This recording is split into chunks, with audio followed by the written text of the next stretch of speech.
Biz könüllü nəzarətçilər İctimai Birliyinin üzvləri Südabə müəllimə, Gülşən müəllimə 20 yanvar şəhidlərinin ziyarətinə gəlmişik və burada şəhidlərimizi ziyarət edirik. Allah bütün şəhidlərimizə rəhmət eləsin. Allah rəhmət eləsin. Tarix belə faciə görməmişdi. Başımıza Rus ordusu o da elədi. Bir gecədə həm Bakıya, həm Naxçıvana, həm digər rayonlara hücumlar oldu. Yüzlərlə şəhid verdik. Əslində Çox təəssüf ki, Bakıda ölənləri ayırdılar, digərləri də ayrı-ayrı bastırıldı. Ona görə bilinmədi bir gecədə nə qədər şəhid verdiyimiz. Əslində məlumata görə 150 nəfərdən çox adam şəhid oldu. Heç Və itkinləri saymadılar. bəli, itkinlər 4 nəfər güya deyilir itkindir. 800 nəfərə yaxın insan yaralı olmuşdu. O yaralıların Çünki içində də dünyasını dəyişənlər var. Ölənləri deyir dənizə tökdülər çoxunu. Bəli, Allah ona görə rəhmət də eləsin. bilinmədi.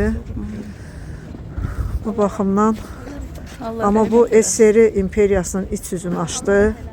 İç yüzünü açdı və artıq SSR imperiyası dağılmağa başladı. Yəni demək olar ki, SSR imperiyası öz qəbrini qazdı və bu bizim həm də şanlı tariximizdir Südabə müəllimə.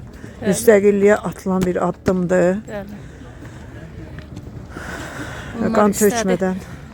azadlıq istəyənlərin ağzına daş bassın, amma bu azadlıq meydanının adına döndü istək.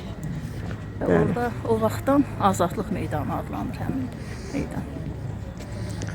Allah rəhmət eləsin. Ona görə də biz bu tarixi şanlı, qürur tarixi kimi qeyd edirik. Bu bizim qürur günümüzdür, qürur tariximizdir. Milli kimliyimizin formalaşmasında çox böyük bir rol oynadı. 20 yanvar faciəsi, həm də xalqımız birləşərək öz sözünü deməyə bacardı və beləliklə də Azərbaycan öz müstəqilliyini bərpa elədi.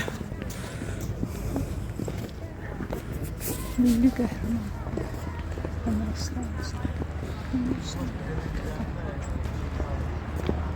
Bu da Azərbaycanın milli qəhrəmanı Əliyev Əmir Aslan Rızaoğlu. Allah rəhmət eləsin.